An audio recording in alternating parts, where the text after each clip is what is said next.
Did you know that in the first 5 years of menopause, your skin loses up to 30% of its collagen? As a 47-year-old skincare expert, I have been very interested in this topic and researching it for several months now.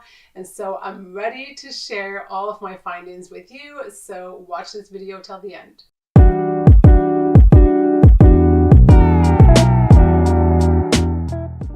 30% decline in collagen is quite an alarming figure, and women think that a facelift is the only way out. Unfortunately, it's not going to help you. It can pull the skin tight, but it's not going to replenish your collagen or the fat pads. It's not going to add volume. You actually start looking like you have less volume when you pull that skin really tight, and it doesn't make you look any younger. So we really need to dig deep and start looking at real solutions that are sustainable. And then if you decide to do a facelift, that's just the cherry on top. Then you still have worked on your collagen and your fat pads and your bone density and all these things. So let's talk about the foundational elements to skin that stays plump, taut, and I wouldn't say wrinkle-free because eventually wrinkles will catch up to us, but let's just say skin that has not prematurely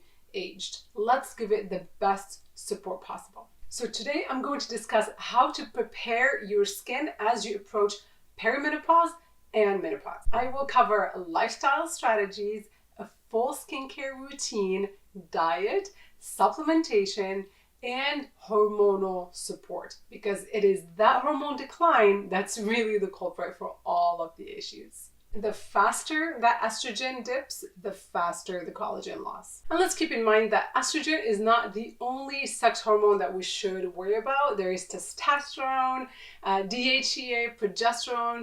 I very recently had my hormones tested and all of them were on the decline, and I'm not even perimenopausal yet. My estrogen is still in a good place. But supporting all of our hormones is integral to aging well. Let's get started. I'm going to highlight 3 major changes that happen to the skin as we approach perimenopause and menopause. The first one is excessively dry skin. The second is a thinner lipid barrier. And the third is a thinner dermis. And that's where our collagen and elastin live. So let's address all 3. In fact, collagen loss starts as early as our early 20s. So we lose it about 1% every year until that menopausal change, and then it just goes on a very sharp decline. And so we need to prep for that as early as possible by avoiding all of those things that destroy our collagen. And I talk about those in many of my videos, but I'll recap them real quick. So prolonged sun exposure, we need to take breaks from the sun, from the heat. We need to use a very good sunscreen that is based on zinc oxide that's also tinted, because now we're in front of our screens, which also contribute to faster aging. So that's very important. And the next thing is to reduce our intake of carbohydrates and sugar while increasing intake of protein. Many women are socialized not to consume a lot of protein because, you know, there's this pressure on everybody to just look thin, and so many women that are conscious, you know, of their health, they want to just consume light salads, everything that's low calorie, because protein is high calorie. But that's false. The more protein you consume, the more calories you will burn. It takes 30% of the calories in your protein just to digest it. So we need to change the mindset around the perfect diet for a woman is, and to simplify it, all of your meals should be planned around protein. So more protein, it should be probably 40% of your plate, and then you need to have your greens, because your greens are going to help balance those hormones, and they have less of that impact on your insulin. So you're not getting that insulin spike, which will destroy collagen eventually because it causes that glycation in the skin. So we need to ensure that every one of your meals has, you know, a high quality protein as well as greens or other veggies. And then the third component is fat. Another macronutrient that many women skip on because it has this reputation of being fattening or high calorie, and that's also false. We need to just be discerning of what types of fats we're consuming. So they need to be high quality omega-3 fats instead of omega-6. Some great examples of healthy fats are wild sardines, wild salmon, olive oil, olives, avocados, avocado oil, if you're able to source a good one, coconut oil, eggs. Those have a lot of really great fats. And of course, nuts and seeds. Seeds especially, and I should do a video just about those.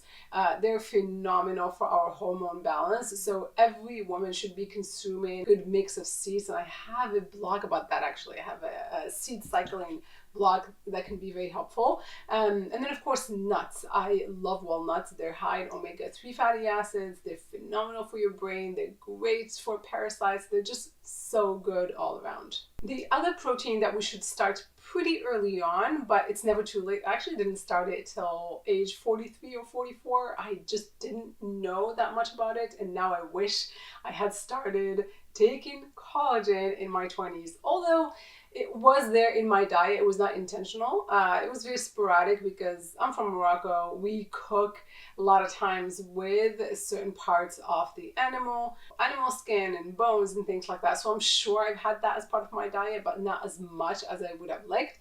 But if you can get on a diet that includes collagen every single day, your skin will thank you, because collagen is not only a protein, but it's also a lubricant for the skin and your joints. So there's no better prep for perimenopause or menopause than the consumption of a really high quality collagen. So now that we've covered the consumption of high quality proteins, let's talk about collagen synthesis, because you can be giving your body all the protein in the world. You can give it good amounts of high quality collagen, but if you are deficient in your minerals and in your vitamin C, you're not able to actually make that conversion. You're not able to synthesize new collagen in your skin.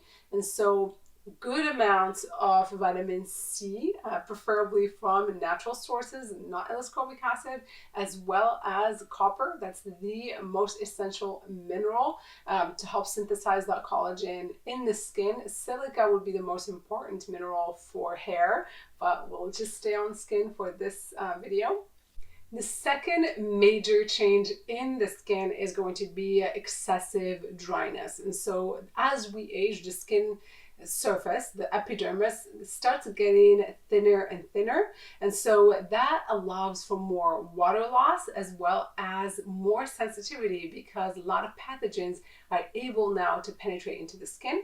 Additionally, the thin skin will not be able to hold on to as much moisture, and so the need for increased hydration and moisturization are going to be paramount. So we have to be very, very smart with how we incorporate those and how we maximize our moisturizers. And it really isn't about what type of moisturizer or how heavy your moisturizer is. In fact, I don't even use a moisturizer, but it's about using serums which will penetrate deep into the skin and using them in the correct order so that you have that moisture that's going to nourish the skin from the inside out. And that's exactly why I created the TBD method of application. So it starts with a gentle cleanser, so we're not taking away our natural oils. We need to keep as much moisture in the skin as possible. Step 2 is saturating the skin with a mineral mist, and preferably one that has copper so that it can actually boost that collagen production.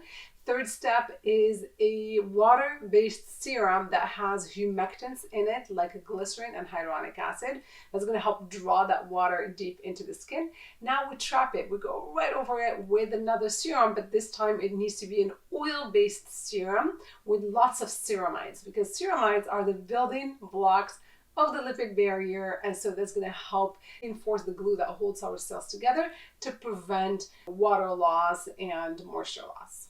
And the last crucial step in the TBD method is a great sunscreen that's zinc-based, that's also tinted and preferably preservative-free, because preservatives, yes, they're beneficial for the formula, but not for our skin, because they eat away. If you think of them as like chipping away at your lipid barrier. So this is the very basic routine to help maintain that skin and to minimize that dryness and sensitivity. And of course, you can boost it from there. I haven't covered your vitamin C or retinoids. I haven't covered eye creams, masks. But if you just start at the core, if you do this TBD method of application, everything else becomes a plus. Of course, I recommend antioxidants and like a gentle retinoid at night. I'm not a fan of a lot of prescription retinoids. I like something that's a lot more gentle, or a retinol alternative, so that you are getting that vitamin A in low doses without shocking the skin, without causing inflammation, which inflammation can lead to further aging. So we have to be very, very careful in how we're delivering those actives without compromising the skin or increasing inflammation. And the third major change in our skin in our 40s and beyond is going to be a weakened lipid barrier. So it's not only about dryness, because I alluded to it a little bit when I spoke about dry skin, but also exposure to environmental aggressors, using products with preservatives. Because by our 40s, we would have used a lot of products over a couple of decades at least, and that's a huge mistake. I continue to caution a lot of youth, people in their teens and 20s, to avoid acne products, things that are drying, layering a ton of different products, especially now with the rise of K-beauty. So there is so much marketing around all these products that are just drying, that are aging you, and they're just depositing lots and lots of harsh alcohols onto the skin. So anytime you're layering all these essences and toners and serums, you're also layering lots of preservatives that are breaking down that lipid barrier. Rather, what we need to do is simplify a skincare routine. Go with the skin, not against it. Reduce exfoliation. Our skin can exfoliate itself naturally when we're younger. We have a bunch of enzymes. That's all they do. Their job, their full-time job, is to sit on the surface of the skin and start cutting those bonds between the dead skin and the live skin. We just shed skin constantly. Although, as we age, those enzymes kind of get sluggish, we have less of them, they're less efficient, and that's when we need to start increasing our exfoliation. I'm 47 now. I've been a skincare expert for 28 years, and yet there was a period of time over many, many years when I exfoliated once a month, because I knew a cellular cycle is a month. So why disturb the skin every week or several times a week like a lot of people do, and like a lot of brands recommend? I have to keep in mind, a lot of brands want you to buy the products, to use them up quickly and come back and buy more. That's not to your benefit, it's to their benefit. So you have to understand what your skin actually needs, and that's what you stick to. And so your skin and my skin needs less exfoliation than we are led to believe. And so when you're younger, exfoliate every once in a while. This year is the first time when I started exfoliating maybe twice a week max. So I would say in a month, instead of 3 times, I would say I'm now exfoliating maybe 5 or 6 times. I don't really keep track, but I think that's a frequency that I just say I let the skin tell me when to exfoliate. And by that I mean, if I'm applying my products and I feel that there's some texture, so actually I feel rough skin, that's when I reach for an exfoliant. Otherwise, I just leave it alone. All this goes to say, add to your skin's moisture, not take it away. So exfoliants, preservatives, water-based products, all these things, they're just taking away your natural moisture and breaking down your lipid barrier. And so the sooner you realize that, the better positioned you are for that perimenopause or menopause. Your skin will be better equipped to handle that collagen decline and that thinner epidermis. Now that we've covered the 3 major negative impacts on your skin, or negative changes that happen to your skin around perimenopause and menopause, let's go into some solutions. And it wouldn't be the Beauty Doctrine if we didn't start with diet. So let's go for it. This is a video you want to save, because I'm going to add a list of all the menopause friendly foods that are going to support your skin. So either take a screenshot or save this video so you can come back to it often. Okay, let's get to supplements. So I'm adding a list right here of all of the supplements that I added into my routine recently. Like I said, I'm 47. I started taking collagen religiously starting age 43, 44. And this year I added hyaluronic acid taken internally to hold on to that water, MSM, bone broth. So that's a different form of collagen, but just to kind of boost my intake, get it to the next level. Now I'm cooking with a powdered bone broth. Omega-3 fatty acids. I've always consumed wild salmon, and that's really high in omegas. Also walnuts, they're part of my daily intake, but now I added actual omega-3 pills. I added vitamin D, K2, and magnesium. I also rotate certain adaptogens. So adaptogens, I don't take them every single day because there are too many great ones, and I don't want to tax my liver because we gotta be careful with that. And so I just add one adaptogen to my coffee every day. So I just have 3 or 4 different bottles that I just rotate. And then I take breaks. Maybe there'll be 1 or 2 days a week when I don't add anything to my coffee. Another phenomenal supplement that I just discovered in the last 2 months, and I've been digging really deep into the science. I don't know why nobody talks about this when it comes to longevity and anti-aging circles, but it's creatine. Creatine is one of these things that are sold to bodybuilders, but when it comes to menopause, it can be extremely supportive to our brains as well as to our skin. Take a screenshot of your list here, and I'm going to put recommendations of specific supplements that I absolutely love, that I vetted. They're all going to be in the description below and in my menopause guide, which you can get on thebeautydoctrine.com. I very often get asked, how do I add volume to my face? And the sad and unfortunate truth is that there's absolutely no natural way to boost your volume. You have to understand that we have the bone, we have the muscle, the fat pads. All of those are very important structures that we need to maintain so that the skin stays nice and plump looking. And so what that means, you're taking your vitamin D with K2. That's how you maintain that bone, and you also exercise. Anytime you're doing any resistance exercise, weightlifting, you're not only stimulating muscle growth, but also bone density. The second thing is fat pads. They're all over the face, and what happens over time is that they start falling down, and that's why we get those jowls. They separate too. And so a lot of times when you gain weight, obviously when we gain weight, we gain fat, and so those fat pads, they tend to get larger. If we lose weight pretty fast, they decrease, and now we have sagging. So we need to make sure that we're not fluctuating in weight too much, because that expansion and then retraction makes the skin sag. We have to allow for the skin to retract slowly. That elastin can't just bounce back super quick. You have to give it time. And so if you go on fat diets, if you want to do yo-yo diets also, that's how they're referred to, you're just losing, weight fast. Now you've probably heard of the Ozempic face, and that is a face that just looks really hollow, really thin and saggy. And that is because those people that have taken Ozempic have lost that weight really fast, and now they look aged. So you have to pick your battles there. So if you want to be really thin, you need to keep in mind, you need to accept the fact that you might have some advanced signs of aging.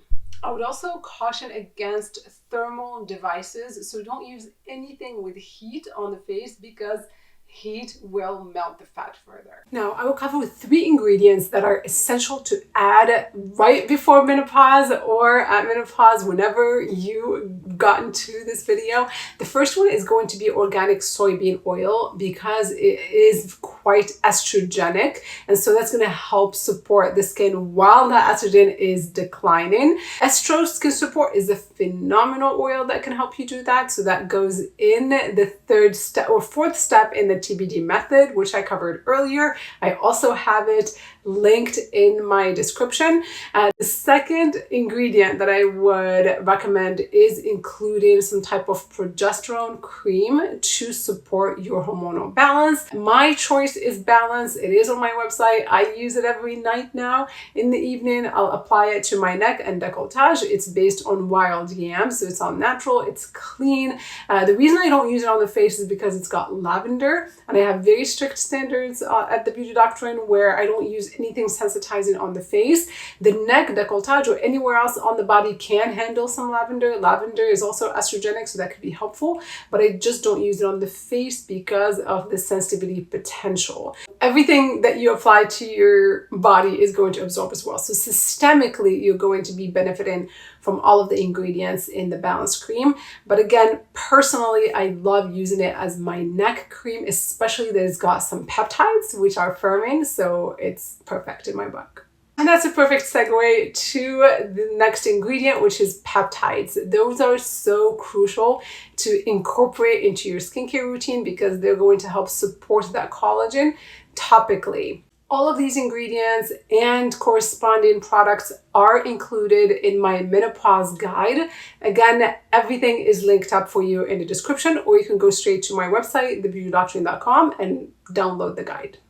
A couple last tips that can be very helpful is to stay hydrated, adequately hydrated, including electrolytes, as well as getting a shower filter. Having a shower filter can actually improve the quality of your skin dramatically because you're avoiding that exposure to chlorine, which is in the water, day in and day out. And I'll just say, menopause is a natural phase of life. And while it brings its challenges, it doesn't mean that we can succumb to them, right? So knowledge is power. I will continue to research this topic and bring you the latest in the science and my own experiences. If you're looking on guidance on everything healthy aging from a functional beauty perspective, you have a ton of resources on thebeautydoctrine.com. I hope to see you in the next video. Until then, be well, be safe, be beautiful. Take care.